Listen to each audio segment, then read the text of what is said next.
Jangan pisahkan hidup kita dari Al-Quran.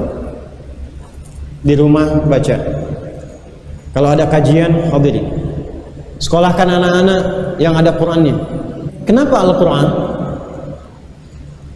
Al-Quran itu kalau sudah kita menjadi ahlinya, yang terikat dengan Quran, kalau dia wafat dalam keadaan sedang menjadi ahli Quran, tidak tertinggal kegiatannya itu, terus dia kerjakan. Bahkan ada yang wafat sedang munajaah, ada yang wafat sedang kajian, ada yang wafat sedang mengulang ayat hafalannya.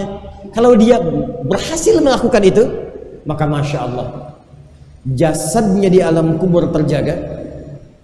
Dan ketika dibangkitkan, ini langsung ayat dan hadis nanti, ketika dibangkitkan diperintahkan langsung oleh Allah untuk dipakaikan jubah kehormatan pada dirinya, dipakaikan gelang-gelang emas, dipakaikan di kepalanya tajul karamah, mahkota kehormatan, lalu dipanggil orang tuanya, kedua orang tuanya yang beriman, walaupun orang tuanya belum hafal Quran, anaknya hafal. Di barakah anak itu karena kerja keras orang tua, dipanggil bapak ibunya, dipakaikan mahkota di kepalanya. Kata Allah, hei semua malaikat, berjejer kamu berdiri di depan pintu surga, sambut sekeluarga besar ini masuk ke surganya nanti lewat surga Aden. Maka masuklah sekeluarga besar itu, dan semua malaikat mengatakan salamun alaikum bima sabartum, selamat mendapatkan semua kemegahan ini karena Anda sabar saat itu.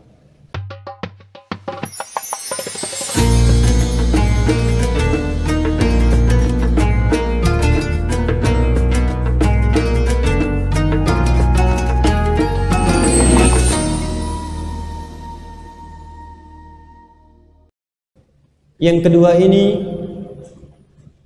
talabul ilmi wa ta'limihi, menuntut ilmu dan mengamalkannya. Babnya muta'allim dan mu'allim. Karena itu para ulama kita itu rata-rata kalau mengarang kitab, mereka akan mengarang dengan bab ini dulu, bab ilmu dulu. Karena memang status tertingginya ini.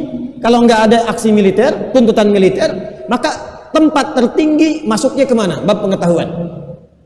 Quran surah 9 ayat 122, At-Taubah ayat 122. Ayat ini turun sebagai info dari Allah. Kalau tidak ada peluang untuk yang ini, maka peluang menuntut ilmu menggantikan langsung posisi yang pertama yang ini. Wa ma kana al-mu'minuna liyanfiru kaffah فلولا نفر من كل فرقة منهم طائفة ليتفقهوا في الدين ولينذروا قومهم إذا رجعوا إليهم لعلهم يحذرون. Dan tidak semestinya orang beriman itu pergi semua ke medan juang pada aksi yang pertama, tuntutan pertama. فلولا نفر من كل فرقة منهم طائفة, maka hendaknya ada di antara sekian orang beriman itu yang meluangkan waktunya liyatafaqahu fid din, untuk mempelajari tuntunan agamanya. Ketika ayat ini turun, maka semua komentar ahli tafsir semuanya sama. Bahkan Al-Imam Al-Maraghi punya tafsir namanya Tafsir Al-Maraghi, 15 jilid. Apa kata beliau? Ketika tuntutan militer ini belum ada, maka status tafaqquh fid din menempati urutan yang pertama. Jadi setiap ada peluang tafaqquh fid din dan kita hadir di dalamnya, kemudian wafat di situ, Allahu Akbar, maka statusnya syahid. Statusnya apa? Syahid. Tapi apakah setiap majlis ilmu itu menjadi peluang untuk tafaqquh fid din? Belum tentu. Majlis bagaimana yang menjadikan semua kegiatannya fi sabilillah, yang kalau wafat nilainya tafaqquh fid din menjadi syahid. Maka pindah ayatnya ke Quran surah ke-58 Al-Mujadalah ayat yang ke-11. Ya ayyuhalladzina amanu, pelan-pelan, idza qila lakum tafassahu fil majalisi fafsahu yafsahillahu lakum. Hei semua orang beriman, kalau di-share kepada Anda, diinfokan share. Sekarang kan musim share ya. Share, like, and subscribe. Kadang-kadang di komen. Kalau diinfokan kepada Anda atau meluaskan saf, ada majlis-majlis.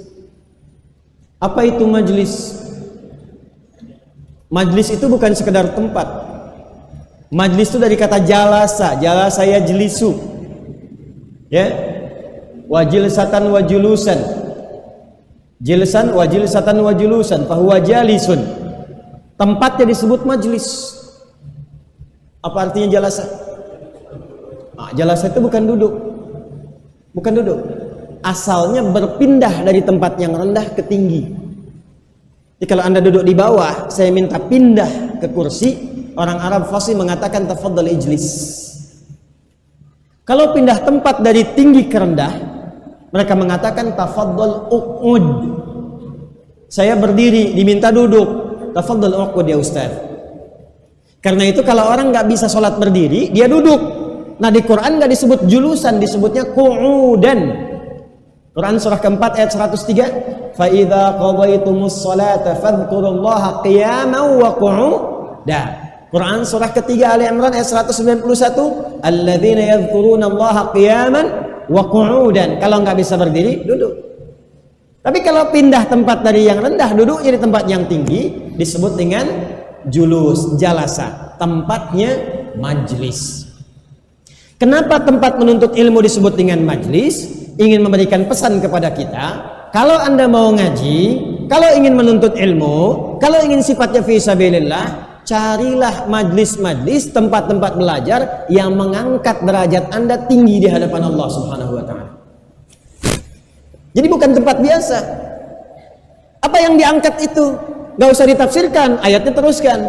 Yarfa'illahu alladhina satu amanu minkum walladhina utul ilma darajat. Syarat yang pertama, Anda thalabul ilmi, Anda belajar, Anda mendalami agama, maka cari majlis kata Allah pertama yang mengangkat iman Anda di hadapan Allah, menguatkan iman. Jadi kalau Anda belajar, datang menuntut ilmu, cari tempat-tempat yang membuat Anda dekat dengan Allah. Anda bisa rajin tahajud, Anda lihat ustadznya langsung ingat Allah, lihat ustadznya langsung ingin taubat, Anda tergerak untuk baca Quran, Anda pengen menghafal Quran, Anda pengen puasa, meningkatkan iman. Ukuran iman itu amal soleh, maka itulah majlis. Tapi kalau Anda datang ke tempat, tidak salah, hanya ngobrol, iman tidak bertambah. Yang paling celaka datang ke tempat yang meruntuhkan iman, ini yang bahaya. Oh, hati-hati nih. Ya, Nabi sudah mengingatkan jauh-jauh hari. Ada di hadis Muslim, jilid yang pertama. Imam Nawawi pernah mensyarah Sahih Muslim 9 jilid. Jilid pertama Kitabul Muqaddimah, hadis nomor 11 sampai 12. Kata Nabi, sayati unasun yuhaddithunakum bima lam tasma'uhu aw yasma'unahu aba'ukum iyyakum wa iyyahum. Hati-hati, akan datang satu masa orang-orang banyak berbicara di hadapan Anda, banyak ngajar, gelarnya mungkin tinggi, doktor, mungkin profesor, atau bahkan berselimut ustaz, tapi dia menyampaikan sesuatu yang bertentangan dengan agama. Anda dengarnya kebingungan, jangankan Anda, orang dulu pun kalau dengar ikutan bingung. Itu Abu Jahal kalau hidup lagi ikut bingung gitu. Ya. Pernah dengar kalimat ini gak? Semua agama itu sama, menuju pada Tuhan yang sama, cuman caranya beda-beda. Pernah dengar itu? Itu kalau Abu Jahal dengar itu ikut bingung gitu.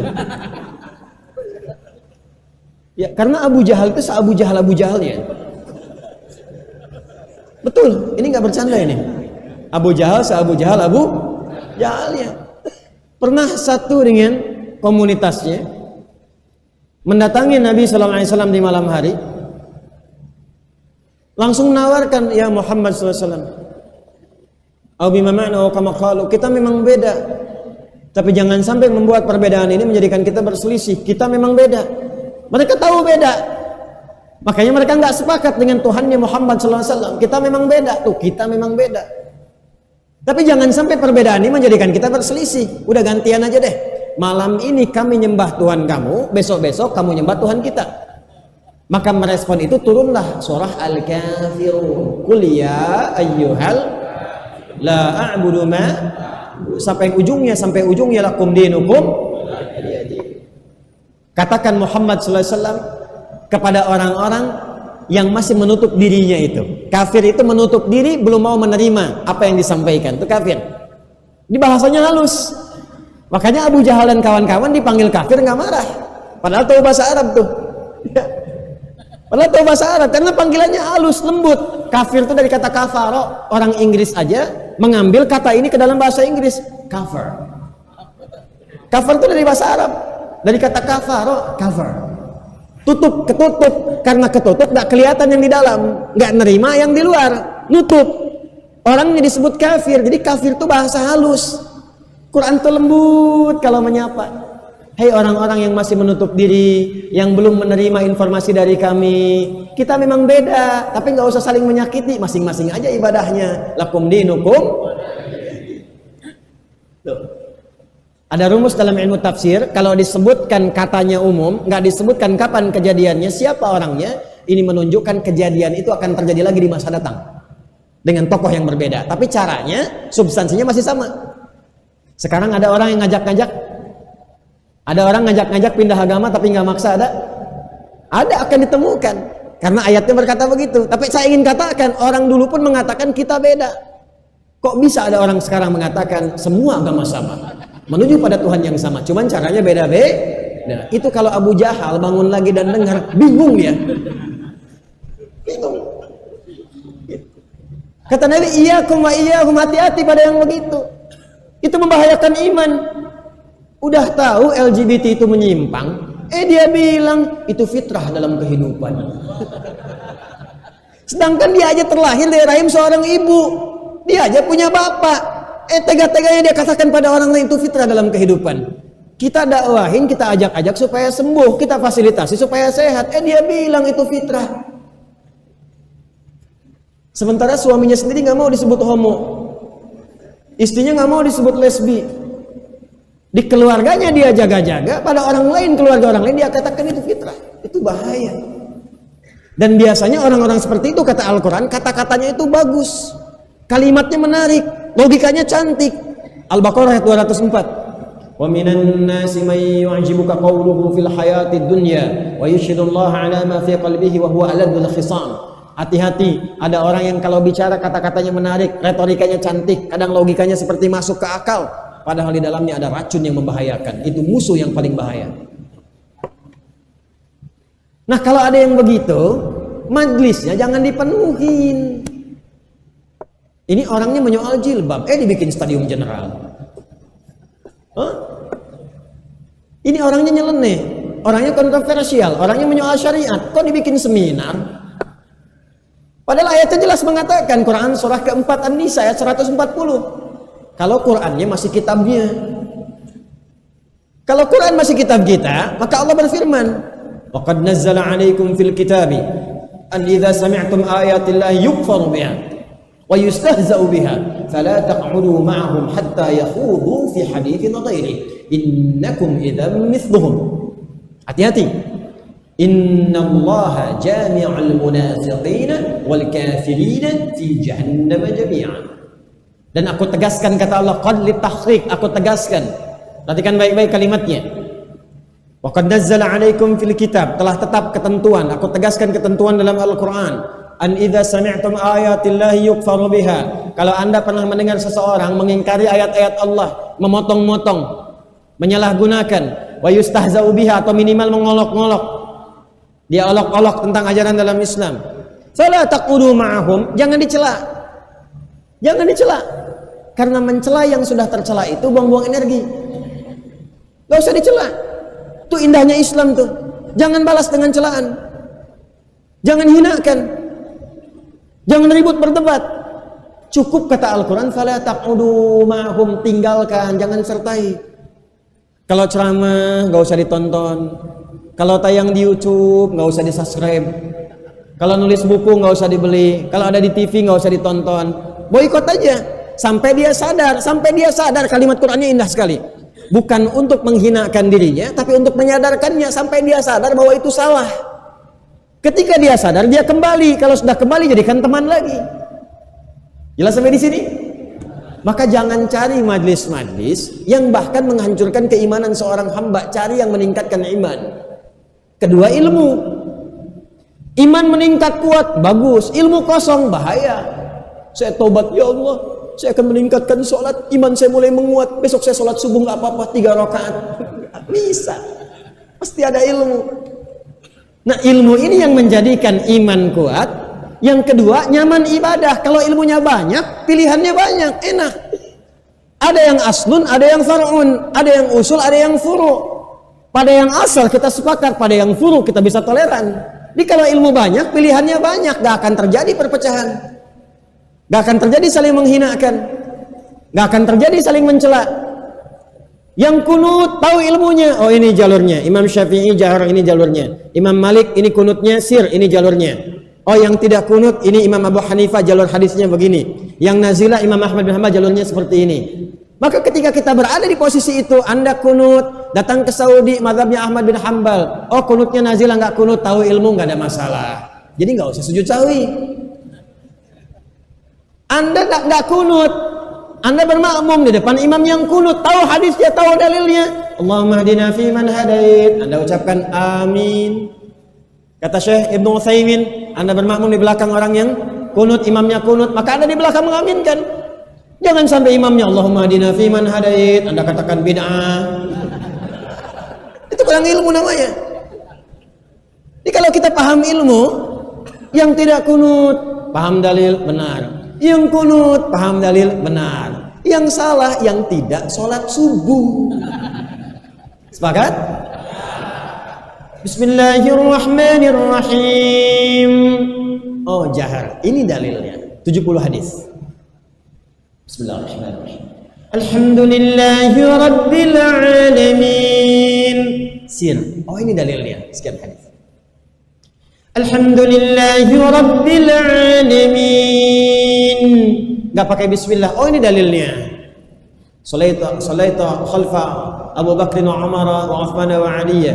Ya aku salat di belakang Abu Bakar. Kemudian siapa lagi? Umar. Dan siapa lagi? Uthman. Dan siapa lagi? Ali bin Abi Thalib. Ya, kemudian fastaftahu bi bismillahirrahmanirrahim. Alhamdulillahirabbil alamin. Mereka membuka dengan alhamdulillahirabbil alamin. Ini dalilnya. Bismillahirrahmanirrahim. Rakaat pertama. Rakaat kedua, alhamdulillahirabbil alamin. Ah, dalilnya ini Abu Hurairah. Nabi baca dijaharkan rakaat pertama, selanjutnya nggak dibaca lagi. Ternyata baca bismillahirrahmanirrahim ada 4 cara. Pertama jaharkan, kedua silent, yang ketiga nggak dibaca sama sekali, yang keempat baca jahar, yang rakaat keduanya nggak dibaca sama sekali. Paham dalil, nggak ada masalah.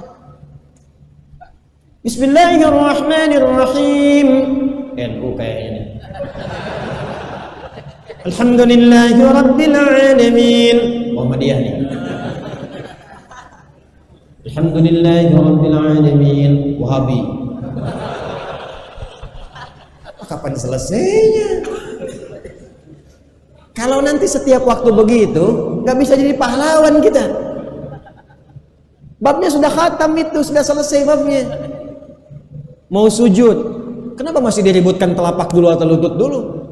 Mau pakai telapak, boleh. Hadisnya riwayat Abu Hurairah di Sunan Abu Daud nomor hadis 840. Mau pakai lutut, boleh. Di kitab yang sama Sunan Abu Daud nomor hadis 838, beda 2 nomor dari Wa'il bin Hujur. Lutut boleh, telapak tangan boleh, yang salah kepala duluan. Babnya sudah ada. Nah, dengan meningkatkan wawasan, ngaji, ilmunya makin mendalam, toleransi makin tinggi. Yang tidak sesuai dengan standar Quran dan Sunnah kita tinggalkan, tapi nggak usah berselisih, nggak usah saling mencela, nggak usah dikerjakan, cukup tinggalkan, selesai. Jangan sampai perbedaan itu menjadikan Anda tak bisa minum teh bersama. Ya, itu saja. Jelas? Nanti babnya diskusi, ngobrol. Ya, tak kenal maka tak ta'aruf, bukan tak sayang. Kan Anda kalau kenal isi tetangga tidak harus sayang. Ya? Ta'aruf, kenali babnya, kenali fikihnya, kenapa baca ini, kenapa baca itu, paham ilmu, itulah majlis. Yarfa'illahu alladhina amanu minkum walladhina utul ilma. Sifatnya tafaqquh fid din, pahami. Catat. Kalau nggak sempat catat, ingat. Kalau ingatan kuat, nggak apa-apa nggak nyatat. Imam Syafi'i dulu ikut majlis, nggak pernah nyatat, diingat semua. Ini kayaknya keturunan Imam Syafi'i semua nih. Imam Syafi'i semua nih. Imam Syafi'i itu barokah ibunya tuh, ya makanya sama ibu berbakti betul tuh, ibu jaga betul, ya karamah itu di ibu tuh luar biasa. Imam Syafi'i itu dari ibu, Imam Ahmad bin Hanbal dari ibu, Imam Al-Bukhari dari ibu itu. Al-Bukhari juga sama, mewarisi kecerdasan, salah satu turunan sama tuh. Beliau bukan dari turunan Imam Syafi'i, tapi nasabnya nanti tersambung ke atasnya itu dari turunan yang ke atas. Ya, ketemu di nanti nasab-nasab yang dengan Nabi ke atasnya. Ya, tapi Al-Bukhari punya nasab yang berbeda. Nama aslinya Muhammad bin Ismail bin Ibrahim bin Al-Mughirah bin Al-Bardizbah. Tinggal di Kecamatan Ju'fa, Kabupaten Bukhara, Provinsi Khurasan, negara Uzbekistan. Bersambung dengan Imam Syafi'i di nasab ilmunya. Beliau Syafi'i. Tapi nanti yang paling luar biasa, ketajaman ingatannya nyambung. Imam Al-Bukhari itu buta matanya, usia 2 tahun. Nanti barokah Quran sembuh dengan barokah ngaji ibu. Ibu berdoa, singkatnya sembuh matanya. Kecerdasannya sama, nggak pernah nulis kalau diajar. Masuk majlis ilmu dengar aja, sekali baca hafal, sekali baca. Dengar 100 hadis, diacak semua hadisnya, diurutkan satu persatu sesuai dengan sanad dan susunan hadisnya. Imam Al-Bukhari. Tapi kalau belum sampai ke sana, catat, rekam, ulang-ulang lagi. Kalau antum datang ke tempat majlis ilmu, niatnya seperti itu, fi sabilillah, kalau wafat langsung syahid fi sabilillah. Terakhir, Al-Quran. Saya ulangi, Al-Quran. Jangan pisahkan hidup kita dari Al-Quran. Di rumah baca. Kalau ada kajian, hadiri. Sekolahkan anak-anak yang ada Qurannya. Di Al-Irsyad ada ya? Ami ada ya? Ada di Al-Irsyad. Cari. Kenapa Al-Quran? Al-Quran itu kalau sudah kita menjadi ahlinya, yang terikat dengan Quran. Ahli Quran itu ada 3. Satu ahli baca, namanya qiraah. Jadi dia belum hafal, tapi dia senang baca Quran. Sehari dia khatam 1 juz misalnya. Ada yang baru memulai 1 halaman, 1 lembar. Ada yang sudah 1 juz, 2 juz, ada yang 5 juz. Dia senang baca, sampai nggak bisa dipisahkan baca Quran dari hari-harinya. Kedua, pengkaji. Dia baca nggak rutin, maksudnya nggak seintens yang pertama, tapi dia senang mengkaji ayatnya. Hari ini dia kaji Ad-Duha, besok dia lihat tafsir Alam Nashrah, terus dia kaji itu. Yang ketiga, penghafal Quran. Tiga-tiganya, kalau dia wafat dalam keadaan sedang menjadi ahli Quran, tidak tertinggal kegiatannya itu, terus dia kerjakan. Bahkan ada yang wafat sedang munajaah, ada yang wafat sedang kajian, ada yang wafat sedang mengulang ayat hafalannya. Kalau dia berhasil melakukan itu, maka Masya Allah, jasadnya di alam kubur terjaga. Dan ketika dibangkitkan, ini langsung ayat dan hadis nanti. Ketika dibangkitkan, diperintahkan langsung oleh Allah untuk dipakaikan jubah kehormatan pada dirinya, dipakaikan gelang-gelang emas, dipakaikan di kepalanya tajul karamah, mahkota kehormatan, lalu dipanggil orang tuanya, kedua orang tuanya yang beriman. Walaupun orang tuanya belum hafal Quran, anaknya hafal. Di barakah anak itu karena kerja keras orang tua, dipanggil bapak ibunya, dipakaikan mahkota di kepalanya. Saya bacakan ayatnya dulu. Quran surah ke-35 Fatir, di ayat 33. 32-nya untuk ahli Qurannya, 33-nya untuk penghargaannya. Saya baca dari 32 dulu. ثم أورثنا الكتاب الذين اصطفينا من عبادنا فمنهم ظالم لنفسه ومنهم مقتصد ومنهم سابق بالخيرات بإذن الله. Perhatikan kalimatnya. Lalu dengan keagunganku aku wariskan di antara hambaku ada yang menjadi ahli Quran. Cuma nanti ada orang yang zalim, ada orang yang cukup Qurannya untuk dirinya, ada orang yang bisa bermanfaat dengan Qurannya. Dzalika huwal fadlul kabir, itu keutamaan yang luar biasa. Kalau ada orang wafat sebagai ahli Quran, mushaf di tangannya, rajin tilawah, rajin qiraah, rajin menghafal, maka saat dia kembali kepada Allah diperintahkan langsung jannatu adni yadkhulunaha. Hei ahli Quran, kamu masuknya lewat surga Aden. Dimulai masuknya lewat surga Aden. Nanti saat masuk diperintahkan dulu dia menggandeng bapak ibunya. Dari mana taunya? Tafsirnya di surah ke-13, surah Ar-Ra'd. Ayat 23 sampai 24. Ayat 23 itu kalimat awalnya sama dengan Quran surah 35 ayat 33. Jannatu 'adni yadkhulunaha. Ada orang masuk lewat surga Aden, itulah ahli Quran diantaranya. Wa man salaha min abaihim. Sebelum masuk dia diperintahkan dulu gandeng bapak ibumu yang saleh. Gandeng dulu. Nanti di At-Tirmidzi nomor hadis 2915, Qurannya memohon berkata, Allahumma halli, ya Allah, hiasi dulu dia ya dengan mahkota kehormatan, pakaikan. Maka dianugerahi dia mahkota kehormatan. Makanya anak-anak sekarang kalau wisuda Quran itu suka diberikan mahkota ya. Itu Masya Allah, walaupun yang hafal Quran anak orang lain, kadang-kadang kita yang neteskan air mata tuh. Nanti begitu dipakaikan, diperintahkan dipanggil bapak ibunya, mana si fulan, mana si fulana. Ini kamu hafal Quran atas jasa bapak ibumu nih, bapak ibumu yang menyekolahkan dia ke sekolah Quran, yang memasukkan kamu ke pesantren. Bu, Pak, luar biasa. Disiraukan, pakaikan mahkota di kepalanya. Setelah itu gandeng tangan bapak ibumu. Setelah itu pasanganmu wa azwajihim. Jadi kalau dia menikah nanti dia gandeng istrinya. Kalau yang perempuan gandeng suaminya. Kalau yang belum menikah, ya mudah-mudahan sebelum kiamat kurang 2 hari sudah menikah. Dia akan gandeng bidadari itu.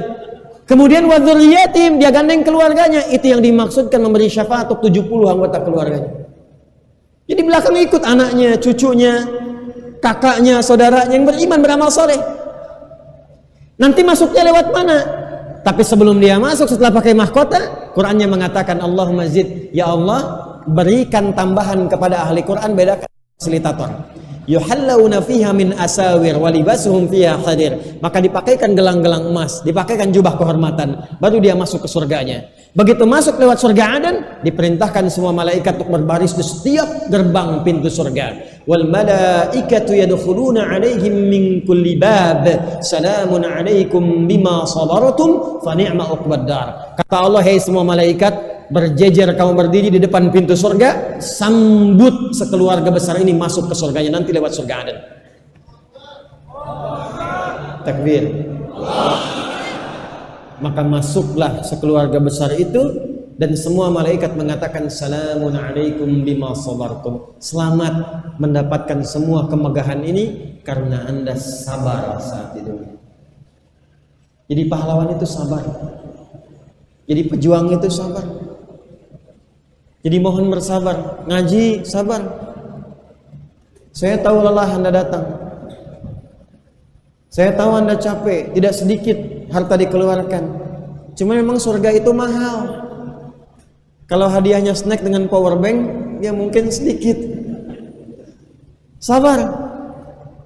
Bapak ibu merawat anak, sabar. Karena jihadnya ibu itu pada anaknya. Bapak yang berikhtiar mencari nafkah, sabar.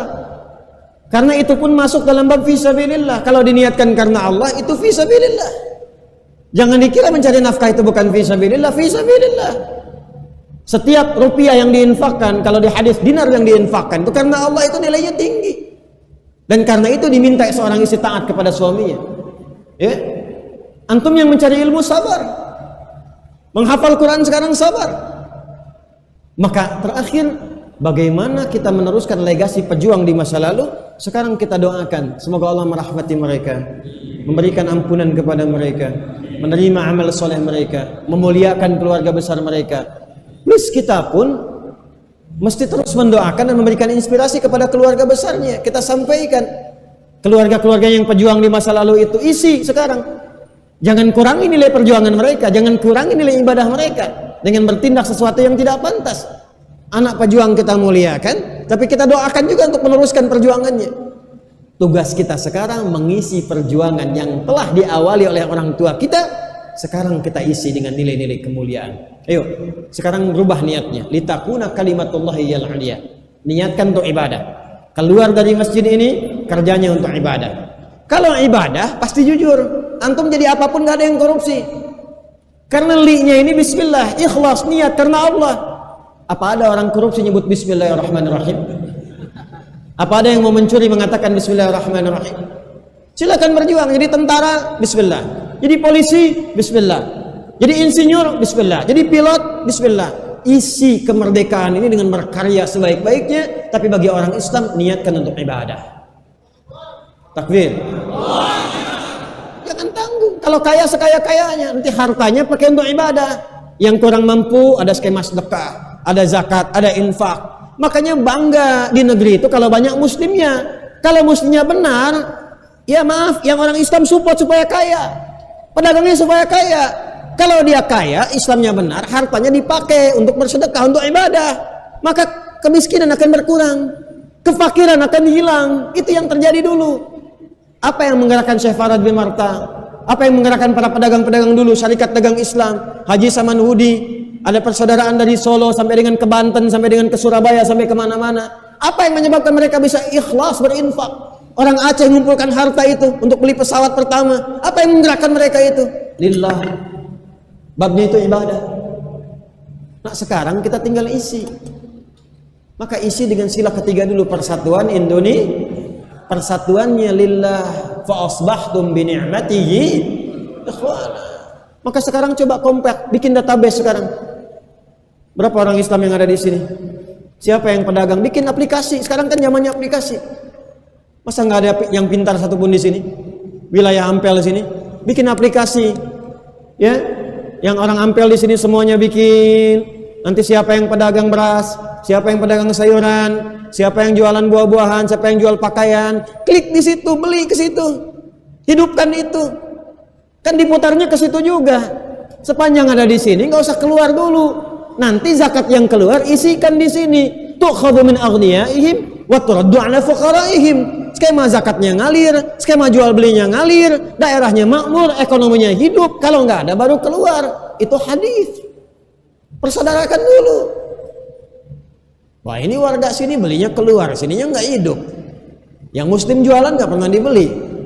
Ya silakan beli ke non muslim nggak ada masalah, beli ke muslim nggak ada masalah. Silakan. Tapi yang dimaksudkan adalah niatkan semua karena ibadah dan bangun sesuai itu punya nilai di hadapan Allah Subhanahu Wa Taala. Siap insya Allah? Yang terakhir saya tutup. Niatkan untuk mendapatkan syafaat Rasulullah Sallallahu Alaihi Wasallam. Hadis sahih Al-Bukhari nomor hadis 7510 dari Anas bin Malik radhiyallahu taala anhu.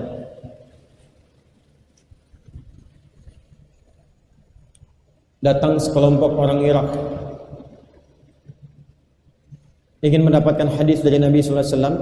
Nabinya sudah wafat sepeninggal Nabi. Maka ingin datang ke tempatnya sahabat Anas bin Malik radhiyallahu taala anhu.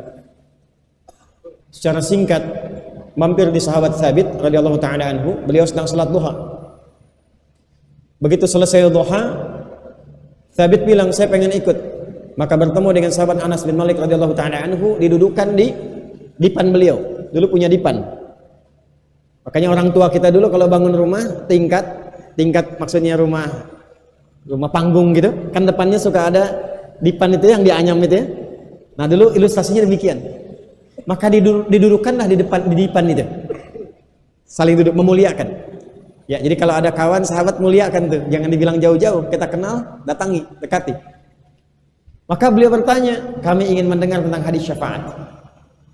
Maka disampaikanlah kemudian pada saat di hari kiamat, idza kana yaumul qiyamati, maka saat yaumul kiamat itu terjadi, semua orang kemudian berkeluh kesah, gelisah, pengen cepat dihisab, ketakutan, kekhawatiran dan sebagainya.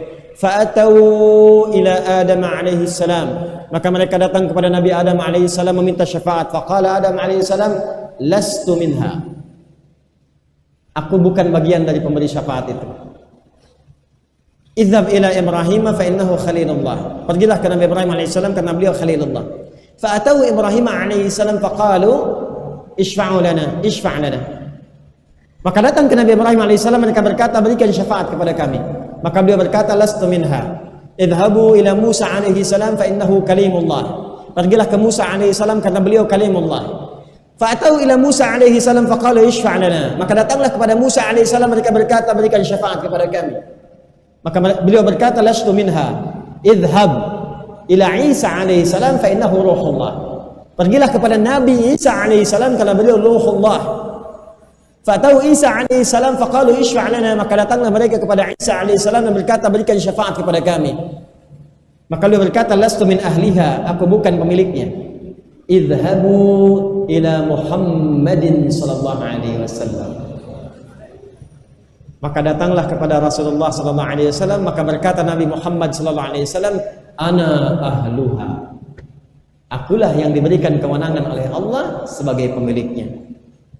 Maka beliau kemudian menghadap Allah Subhanahu wa taala, fakana bi yaminil arsy, maka ada di sebelah kanannya arsy, maka berhadap pada Rasulullah kepada Allah Subhanahu wa taala, maka faulhima ilayya, diilhamkan kepadaku mahamida, bagaimana cara memuji Allah. Kemudian beliau kharwa sajida, bersujud kepada Allah. Saat sujud itulah kemudian dibangkitkan, dipanggil oleh Allah, ya Muhammadun irfa' ra'saka, bangkit, angkat kepalamu, sal tu'ta washfa' tashfa'. Sal tu'ta, minta diberikan, washfa', minta syafaat, tushfa', maka engkau diberikan kewenangan memberi syafaat. Maka apa kata Rasulullah SAW? Ummati, ummati. Ya Allah, umatku, umatku, umatku, umatku. Ini nanti 4 kali disebutkan oleh Nabi SAW untuk memastikan semua umatnya mendapatkan syafaat dari Rasulullah SAW. Tapi masalahnya, apakah semua kita akan diaku sebagai umatnya Rasulullah? Karena orang ada yang datang ke haudnya Nabi dikatakan, pergi karena engkau bukan umatku. Maka bertakwalah kepada Allah Subhanahu wa taala, karena surga tidak akan dimasuki pertama kali kecuali oleh Rasulullah beserta umat beliau sallallahu alaihi wasallam. Perbanyak sholawat, jadi pejuang yang baik.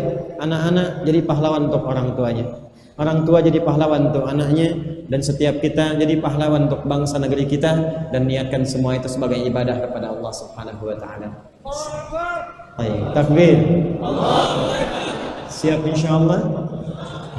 Kita akhiri dengan berdoa. Mudah-mudahan doa kita diterima oleh Allah Subhanahu wa taala, dan mudah-mudahan dengan itu semua seluruh kita diberikan kebajikan, dan semua apa yang kita kerjakan diterima oleh Allah Subhanahu wa taala. Sebelumnya saya ingin berharap semoga setiap derap langkah yang kita lalui sampai tiba di masjid ini insyaallah dinilai sebagai ibadah dan perjuangan kita oleh Allah Subhanahu wa taala. عن أبي درداء رضي الله تعالى عنه قال قال رسول الله صلى الله عليه وسلم من سلك طريقا يلتمس فيه علما سهل له طريقا إلى الجنة وإن الملائكة لتضع أجنحتها رضا لطالب العلم إن الله وملائكته يصلون على النبي يا أيها الذين آمنوا صلوا عليه وسلموا تسليما اللهم صل وسلم وبارك على حبيبك الكريم رسولك المصطفى الأمين نبينا محمد وعلى آله وصحبه أجمعين نحمدك كما علمتنا حمدا شاكرين وشكرا كما علمتنا شكرا ناعمين اللهم يا أرحم الراحمين إنا نسألك خير العافية إنا نسألك أحسن المغفرة ربنا لا تدع لنا في مقامنا هذا وفي كل مقام ذنبا إلا غفرته يا الله jangan biarkan ada satupun hambamu datang ke masjid ini kecuali engkau ampuni seluruh dosa-dosanya. Wala hamman illa farajtah, jika ada yang merasakan kegelisahan jangan biarkan ia pulang kecuali engkau telah tenangkan keadaan hatinya. Allahumma wala asiran illa yassartah, jika ada yang merasakan kesulitan maka mohon angkat, hilangkan semua kesulitannya. Allahumma wala maridan illa syafaitah, jika ada yang tenang kau jadikan penyakit seberat apapun maka mohon ya Allah angkat dan sembuhkan penyakitnya. Allahumma idza kana hunalika minal mu'tamirin yusafiruna ila al-umrah min ajlika fayassir lahum umratahum, ya Allah jika ada di antara kami, kerabat kami, keluarga kami yang tengah akan menunaikan umrah maka mudahkan seluruh ibadah umrahnya, terima sebagai ibadah yang engkau ridai, sa'yan mashkura, dhamman maghfura, wa tijaratan lan tabara. Allahumma ya arhamar rahimin idza kana hunalika min ibadika al-'asat Allahumma taqabbal minhum taubatahum, ya Allah jika ada ahli maksiat di tempat ini atau sekitaran tempat ini maka mohon terima taubat mereka ya Allah, berikan hidayah kepada jiwa mereka, bimbing mereka untuk kembali menjadi hamba yang saleh. Allahumma rabbana atina fid dunya hasanah wa fil akhirati hasanah wa qina adzaban nar ij'al baqiyata hayatina hayatan thayyibah wa akhir wafatina husnal khatimah wa tawaffana muslimina syuhada alhaqna ma'al ladzina an'amta 'alaihim minan nabiyyin was-siddiqin wasyuhada'i was-salihin wa hasuna ulaika rafiqa. Allahumma subhanaka Allahumma bihamdika nashhadu an la ilaha illa anta nastaghfiruka wa natubu ilaik wa akhiru da'wana alhamdulillahi rabbil alamin. Assalamualaikum warahmatullahi wabarakatuh. Setelah mendengarkan kajian Ustadz Adi Hidayat mulai awal hingga akhir, bisa kita petik hikmah dan renungan Betapa agungnya janji Allah bagi hamba-hambanya yang menjadikan hidup sebagai medan juang dan amal soleh. Inti dari perjuangan tertinggi itu adalah Al-Quran, kalamullah yang menjadi cahaya penuntun jiwa. Maka, mari kita tanamkan dalam hati untuk tidak pernah meninggalkan Al-Quran, karena ia adalah sumber kebahagiaan sempurna, baik untuk kemudahan dunia maupun kemuliaan akhirat. Sahabat cahaya ilahi yang dirahmati Allah, berpegang teguh pada Al-Quran adalah kunci menuju kemenangan sejati. Jadikanlah ia teman hidup, karena janji Allah nyata. Dalam rizki, Al-Quran adalah jalan menuju keberkahan atau barakah dan keluasan rizki yang datang dari arah tak terduga bagi mereka yang menjaga takwa. Dalam ujian, Al-Quran adalah penawar atau syifa dan penenang jiwa. Saat kesulitan dan ujian menerpa, ia menuntun kita pada hikmah, memberikan kekuatan untuk melihat masalah sebagai pendewasaan. Dalam kesabaran, dengan Al-Quran, kita akan dianugerahi kesabaran yang tiada batas, yaitu kekuatan spiritual untuk menanggung segala beban dan godaan yang kelak akan dibalas dengan pahala tanpa batas atau ghairu hisab. Maka, mari kita kuatkan komitmen. Jangan biarkan satu hari pun berlalu tanpa interaksi dengan Al-Quran, karena kelak di hari kiamat, ia akan datang sebagai penolong, memberikan kita hak istimewa dengan izin Allah untuk menuntun kedua orang tua, pasangan, dan bahkan 70 anggota keluarga besar kita untuk turut serta memasuki surga Aden atau surga kekekalan, di mana para malaikat berbaris menyambut penuh kehormatan, seraya berkata, "Salamun alaikum bima sabartum, salam sejahtera atasmu karena kesabaranmu." Sungguh, ini adalah cita-cita tertinggi. Mari kita songsong surga bersama orang-orang yang kita cintai dengan memuliakan Al-Quran. Semoga Allah Subhanahu wa Ta'ala senantiasa memudahkan langkah kita dan menggolongkan kita semua sebagai ahli Quran yang berhak mendapatkan syafaat dan kemuliaan di hari akhir. Wassalamualaikum warahmatullahi wabarakatuh.